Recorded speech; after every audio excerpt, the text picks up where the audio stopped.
안녕하세요. 종종 여기 채널을 통해 마음의 위안을 얻던 30대 여성입니다. 하지만 여지껏 제가 남의 이야기를 들으며 울고 웃을 줄이나 알았지.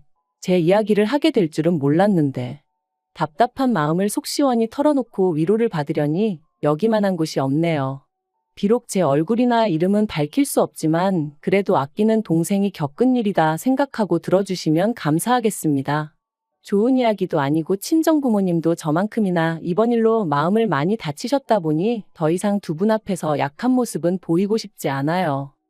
남편하고는 대학 시절부터 알고 지내던 사이였어요. 하지만 급속도로 관계가 진전된 건 제 나이 29 겨울이었습니다. 모처럼 야근 없이 칼퇴를 하던 날이었기에 빨리 집에 가서 쉬고 싶은 마음뿐이었는데 대학 동기에게 연락이 오대요. 자기가 너무 우울해서 그렇다며 와서 위로 좀 해달라고요. 좋은 일이면 차라리 피곤하다 솔직히 말하고 집에 갔을지도 모르겠는데 풀죽은 동기의 목소리를 들으니 차마 피곤하다 소리는 못하겠고 그래서 어쩔 수 없이 동기를 만나러 갔어요. 그런데 가니까 저만 온 게 아니라 다른 동기들도 둘이나 더 와 있더라고요. 게다가 우울하단 말도 거짓말이었습니다. 월요일 저녁이라 술 먹자고 불러내면 아무도 안 나올 것 같아서 그랬다는데 어찌나 짜증이 나던지. 하지만 어쨌든 자리가 만들어졌고 걔 중에는 남편도 있었는데 남편하고는 꽤나 오랜만이었거든요. 그래서 기왕 이렇게 된 거 인사나 하고 들어가자 했던 건데. 그날의 만남을 계기로 남편하고 하루가 멀다 하고 연락을 주고받는 사이가 될 줄은 몰랐죠. 그리고 그렇게 연락을 주고받은 지 1년쯤 되던 때 남편에게 제대로 한번 만나보지 않겠냐는 고백을 받았습니다. 좋은 친구라고 생각했기에 그런 고백이 달갑지만은 않았던 게 사실이에요. 헤어지게 되면 친구 하나를 잃게 되는 거나 마찬가지잖아요. 뿐만 아니라 동기들 입에 오르내리게 되는 것도 싫었고. 그래서 처음엔 거절했어요. 지금 이 정도 관계가 딱 좋은 것 같으니까 앞으로도 좋은 친구로 남아달라면서요. 하지만 이후로도 남편은 농담인 듯 진담인 듯 자기 여자친구가 되어달라며 저를 졸랐고 그렇게 반년 넘게 이어진 남편의 애정 공세에 결국 저는 마음의 문을 열었습니다. 얼마나 내가 좋으면 저럴까? 이렇게 나를 좋아해 주는 걸 보니 헤어질 때 헤어지더라도 한번 만나보자 싶더라고요. 연애를 시작하고 저희는 정말 말 그대로 불타올랐어요. 남들이 못 봐주겠다고 할 정도로 닭살 커플이 따로 없었죠. 그리고 결국 자랑은 아니지만 사귄 지 반년 만에 저는 제가 임신을 했다는 걸 알게 되었습니다. 솔직히 말하자면 예상치 못한 소식의 기쁨보다는 충격이 더 컸던 것 같아요. 결혼 이야기까지 주고받던 사이는 아니다 보니 100%의 확신도 없었고 그래서 혹시나 남편이 지우자고 하진 않을지 걱정이 되었거든요. 정말 별의별 상상을 다 하게 되더라니까요. 하지만 언제까지 감출 수 있는 것도 아니었기에 결국 일주일간의 고민 끝에 저는 남편에게 제 임신 사실을 알렸습니다. 그런데 남편이 보인 반응은 제 생각과는 많이 달랐어요. 바로 결혼하자 했거든요. 자기는 처음부터 저랑 결혼하고 싶었다면서 자기가 다 책임지겠다고요. 그제서야 비로소 마음이 놓이면서 어찌나 눈물이 나던지 주변 사람들도 의식하지 못한 채 한참을 울었답니다. 하지만 진짜 고비는 그 다음부터였어요. 딸 가진 부모가 죄인이라는 말이 이런 건가 싶을 정도로 저희 친정 부모님께서 저자세로 나가기 시작하셨거든요. 사실 남편이나 저나 객관적인 조건만 따지고 보면 크게 차이가 날 게 없었는데 그럼에도 불구하고 시부모님께선 당신들이 원하던 며느리감이 아니라는 둥 제가 당신들 아들을 채갔다며 날강도가 따로 없다는 둥 막말을 해대셨는데 그런 시부모님 앞에서 친정부모님께선 제대로 반박 한마디 안 하셨거든요. 그래서 제가 왜 그런 이야기를 듣고도 가만히 계셨냐니까 다 저를 위해 그러셨다는 거예요. 시댁 쪽에서 갑자기 결혼 못 시킨다 하면 말 그대로 제가 신세 망칠까봐 그러셨다나요? 그리곤 덧붙이시길 아무리 세상 사람들이 요새 파혼이고 이혼이고 흠이 아니라지만 요즘엔 혼수로 혼전 임신해 간다지만 그래도 어른들 생각엔 그런 게 아니다 하시더라고요. 그리고 그렇게 말씀하시는 친정부모님께 제가 무슨 말을 할 수 있었겠어요? 이날이 때까지 잘 키워주셨는데 하루아침에 제가 다 망쳐놓은 것 같아 죄송한 마음뿐이었지요. 한편 신혼집은 양쪽 부모님께서 반반씩 부담하여 장만해 주시기로 하셨습니다만 양가 다 이런저런 사정으로 돈을 마련하는데 시간이 필요한 상황이었어요. 그래서 일단은 원래 지내던 대로 지내다가 신혼집이 마련되면 그때 살림을 합치기로 했죠. 그리고 며칠 뒤 저는 어디 드라마에서도 못 들어본 말 그대로 거지 같은 소리를 들었습니다. 하루는 어머님께서 저한테만 연락을 해오셔서는 따로 좀 만났으면 좋겠다고 하시더라고요.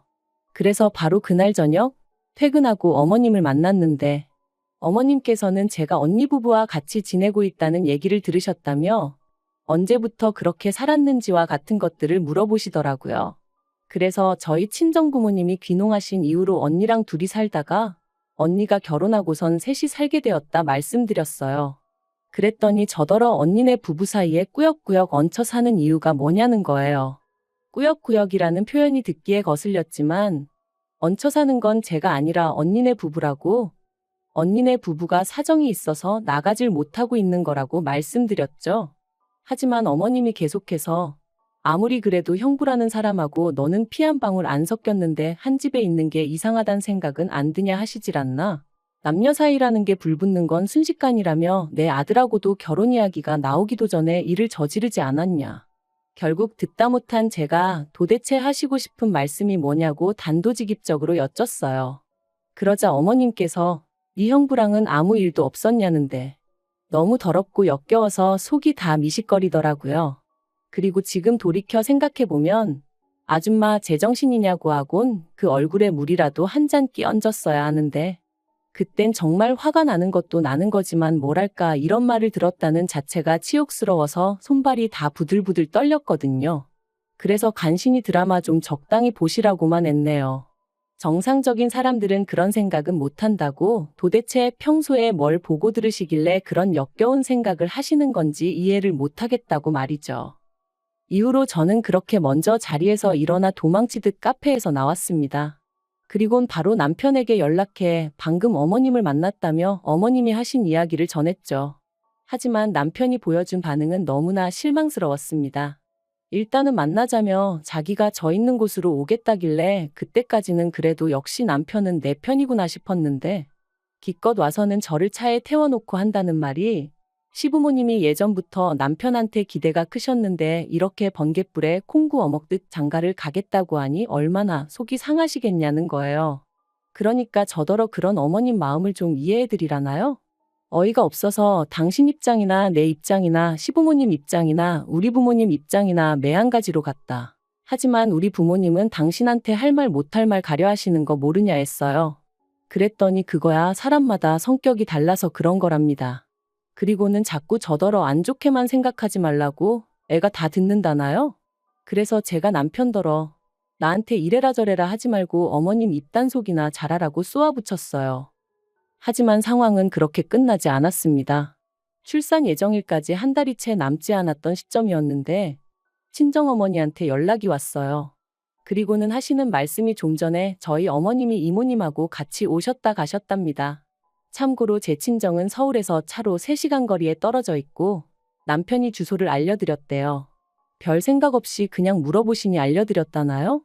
아무튼 그렇게 오셔서는 저희 친정부모님께 아무래도 제 뱃속에 있는 아이가 당신 손자가 아닌 것 같다면서 유전자 검사를 해봤으면 좋겠다 뭐 그런 식으로 말씀을 하시더랍니다. 혼전 임신한 게 영 신경이 쓰여서 그렇다며 이해해달라고 하셨다는데 저희 친정부모님께서 어처구니가 없어서 그런 쓸데없는 말씀을 하시려고 여기까지 오셨냐? 입 밖으로 떠든다고 다 말이 아니다 한마디 하셨답니다. 그리고는 커피 한 잔 못 드리겠으니 그냥 가시라셨다고요. 그날도 혹시나 당신들이 잘하면 저를 좀 더 아껴주시려나 싶어서 웬만하면 뜻에 맞춰드리려고 했는데 말 같지도 않은 소리에 그때만큼은 정말이지 어머님 머리를 다 잡아 뜯어놓고 싶은 걸 꾹 참으셨다대요. 그리고 그런 이야기를 전해 듣는 내내 저도 온몸이 바들바들 떨렸습니다. 저한테 막말을 하신 것도 부족해 저희 친정부모님한테까지 그러셨다는 걸 용서할 수가 없었으니까요. 그래서 퇴근한 남편에게 어머님인지 나인지 선택하라 했어요. 나는 도저히 어머님하고 잘 지낼 수가 없다고, 어머님 용서 못한다고요. 그랬더니 남편이 한숨을 쉬면서 그래도 시어머니한테 말버릇이 그게 뭐냐더니 자기는 뭐 어떤 선택도 할 수 없다면서 그럼 저만 연 끊고 살라대요? 그리고는 뭐라더라. 원래 여자가 잘 들어오면 부모 자식 간에 안 좋던 사이도 좋아진다던데 우리 집은 왜 시작부터 이렇게 이 난린지 모르겠네 그러는데 남편 말로는 혼잣말이라고 했지만 제가 느끼기엔 완전히 저 들으라고 하는 소리였거든요. 정말 배신감에 치가 떨리더라고요. 그래서 그 자리에서 어머님한테 전화드려서는 저희 친정 가서 미친 소리 하신 거 다 들었다고 그렇게 찝찝하시면 저희 애 보지 말고 사셔라. 저도 며느리로 인정 안 해주셔도 된다 하고 소리 질렀습니다. 저도 어머님을 제 시어머니로 인정 안 해드릴 거라면서요. 그리고 이후로 출산일까지 어머님하고 정말 연락 딱 끊고 지냈어요. 원래도 뭐 얼마나 미주알고주알 말하던 고부관계도 아니었지만요.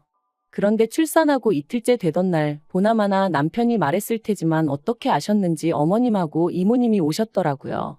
이모님이 제 손에 5만 원짜리 2장 쥐어주시면서 하시는 말씀이 저희 어머님이 말은 좀 세게 해도 정 많고 속 깊은 분이라며 죄송하다고 하랍니다.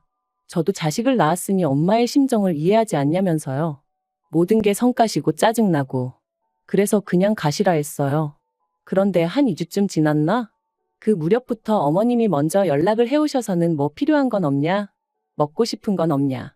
그리고는 우리 손자 보고 싶다 그러시는데 사람이 죽을 때가 되면 안 하던 짓을 한다더니 뭐 시한부 판정이라도 받으셨나? 별 생각이 다 들대요? 그리고 말이 나왔으니 말이지만 저는 어머님의 일방적인 태세 전환이 하나도 반갑지 않았어요. 하다못해 미안하다 사과라도 하셨으면 모를까. 대충 어물쩍 넘어가려는 어머님의 태도가 괘씸하고 분할 뿐이었네요. 그리고 며칠 뒤 저는 어머님이 왜 그렇게 하루아침에 달라지셨는지 그 이유를 알게 되었습니다. 그건 바로 어머님이 기어이 유전자 검사를 해보셨기 때문이셨죠. 물론 당연히 남편의 친자가 맞았고요. 저는 남편 방에서 발견한 유전자 검사 결과지를 움켜쥐고 언니에게 전화해 나 좀 데리러 와달라고 했어요. 그리고 나이와 함께 간단한 짐만 챙겨 언니의 집으로 향했습니다. 몇 시간 뒤 남편에게 전화가 왔고 저는 그런 남편에게 당신도 당신 어머니도 사람도 아니라고 어떻게 그럴 수가 있냐고 소리를 질렀습니다. 나는 너무 치욕스럽고 모욕당한 기분이라고. 내가 언제 당신 동남아 여행하고 그런 걸로 의심하고 그런 적 있냐 소리를 질렀죠. 그리고는 두 사람한테 너무 실망이라니까. 기껏 남편이 한다는 소리가 친자 결과 잘 나왔고 덕분에 어머님 마음 풀어지셨고 모든 게 다 좋은데 뭐가 문제냐는 거예요. 그리고는 저더러 오히려 지금 이를 키우는 사람은 저라면서 이러지 말고 만나서 대화로 풀자 하는데 제가 됐다고 상종도 하기 싫다고 2번 다시 연락하지 말라 했네요. 그런데 바로 이튿날 이번엔 남편이 저희 언니 집으로 찾아왔어요. 그리고는 자기랑 같이 시댁에 가자면서 자기가 어머님한테 사과받게 해주겠다대요. 그래서 아이는 언니에게 맡기고 남편을 따라 나섰습니다. 남편이 애도 데려가자 했지만 제가 너도 시부모님도 아직 내 애 볼 자격 없으니 꿈도 꾸지 말라고 했어요. 그리고 그렇게 시댁에 도착했는데 어머님은 제대로 사과를 하시기는커녕 오히려 당신이 서운하다, 억울하다. 당신은 그저 매사 확실한 게 좋아서 그런 건데 제가 상처를 받았다니 유감이다. 그런데 떳떳한데 왜 그렇게 싫어라 한 거냐? 아직도 그건 좀 이해가 안 된다. 그리고 사람들이 형부랑 처제랑 한 집 산다고 하면 원래 다 안 좋은 생각을 하기도 한다. 정말이지 도대체 뭐가 문제인지를 모르시는 건지 모른 척 하시는 건지 한마디로 말이 통하지가 않았죠. 그래서 제가 그런 어머님께 그런 반대로 제가 남편하고 아버님하고 유전자 검사 좀 해보자고 하면 어머님 기분 안 나쁘시냐 했어요. 그랬더니 어머님이 제 예상보다 더 당황해하시며 갑자기 네 시아버지가 왜 나오냐고 그러시는데 찰나였지만 뭔가 있나 싶더라고요. 그래서 다시 한번 말 나온 김에 한번 해보자고 했습니다. 어머님 말씀대로 확실한 게 좋지 않냐고 옛날에는 병원에서 애가 바뀌는 일도 허다했다던데 지금 보니까 아버님하고 저희 남편하고 하나도 안 닮은 것 같다고. 아버님은 키도 크신데 남편은 키도 별로 안 크고 정말 이상하지 않냐면서 이참에 한번 해보자 했죠. 그랬더니 어머님이 저더러 적당히 하라며 소리를 지르셨는데 그때 아버님께서 어머님더러 뭘 잘했다고 자꾸 소리만 지르냐며 저더러 그래 그 유전자 검사하면 네 시엠이 용서해 줄 거냐 하시대요. 그래서 그러겠다 했죠. 그런데 그렇게 아버님 칫솔을 받아 챙겨 현관을 나서는데 어머님이 쫓아나와 제 핸드백을 낚아채려고 하시는 거예요. 다만 제가 운동신경이 좋다 보니 바로 피해서 뺏기진 않았지만요. 그리고 그런 모습을 보곤 남편이 어머님더러 지금 뭐 하시는 거냐고 한마디 하니까 아버님 칫솔을 내놓으라대요. 너무 수상해서 절대 못 드린다 하고는 저도 그때부터 죽자고 뛰었습니다. 그리곤 큰 길가까지 나와서 남편을 기다리고 말고 할 새도 없이 택시 타고 집으로 향했죠. 이튿날 남편과 함께 유전자 검사 의뢰를 했어요. 남편은 저더러 쓸데없는 짓을 한다며 자기는 아버님이랑 입맛도 똑같고 어쩌고 해댔지만 하나도 귀에 들어오진 않더라고요. 2주라는 시간이 어찌나 더디게 흘러가던지 1년 같은 시간이 흐르고 결과지가 집에 도착했네요. 당장이라도 뜯어보고 싶은 마음이 굴뚝 같았지만 꾹 참고 남편과 함께 시댁으로 향했습니다. 어머님은 그 어느 때보다 초조해 보이셨는데 그런 게 제 눈에만 보였던 건 아니었나 봐요. 아버님이랑 남편이 어머님 떨어 어디 아프냐 왜 그러냐. 그리고 마침내 온 가족이 테이블에 둘러앉아 봉투를 열었는데 역시나 제 예감이 맞았습니다. 남편하고 아버님은 친자 사이가 아니더라고요. 껄렁껄렁한 농담이나 던지고 있던 남편 얼굴은 순식간에 사색을 띠었고 어머님은 정말 땅바닥만 보고 계셨어요. 그리고 그때 아버님이 그런 어머님더러 역시 그 자식 애였냐며 두 분 사이에 뭔가 있구나 싶어서 남편더러 먼저 나가자 했는데 남편이 저더러 너 먼저 나가라며 자기는 이렇게는 못 간다고 하대요. 그래서 먼저 나왔어요. 솔직히 말하자면 어떻게 흘러가는지 궁금하긴 했지만 개족보 집안에 괜히 얽혀서 좋을 건 없잖아요. 그리고 이후의 일은 정말 어디 드라마에서나 볼 법하게 흘러갔습니다. 일단 저는 남편과 혼인신고가 되어 있지 않았어요. 이것도 어머님 때문이었죠. 당신 손자가 아니라고 생각하셨으니 진작에 혼인신고하겠다는 저희를 아주 입에 거품 물고 반대하셨거든요. 그래서 덕분에 아이는 오롯이 저만의 아이였고 그래서 저는 남편과 어머님을 고소했습니다. 변호사를 만나보니 갓 태어난 아이의 머리카락을 엄마인 제 동의 없이 잘라간 것만으로도 충분히 문제거리가 된다더라고요. 하지만 이게 다가 아니에요. 아버님이 어머님하고 이혼하기로 하셨거든요. 아버님이 어머님더러 몸만 나가라고 그러면 저희 남편은 계속 아들로 여기고 지원해줄 건 해주겠다 하셨다나요? 그리고 당신 아들이라면 껌뻑 넘어가시는 어머님이셨으니 결국 조용히 몸만 나가기로 하셨답니다. 이제 소중한 아들과 평생 같이 사셔야 될 텐데 좋으시겠네요. 그리고 저는 남편한테고 어머님한테고 저희 애 죽어도 안 보여줄 겁니다. 제가 아예 능력이 없는 것도 아니고 저 혼자 제 아들은 얼마든지 책임지고 잘 키울 수 있어요. 어머님한테도 저는 누구처럼 뻐꾸기 짓은 안 할 거라고 했더니 아주 손을 바들바들 떠시더라고요. 진짜 뭐 눈에는 뭐만 보인다더니 당신이 그런 전적이 있다 보니 저도 그럴 줄 아셨나 봐요. 아무튼 남편이고 어머님이고 이 호칭도 오늘로 마지막이고 다신 부를 일 없을 겁니다만 아무튼 더러우니까 이제 우연이라도 마주치는 일은 없었으면 할 뿐입니다.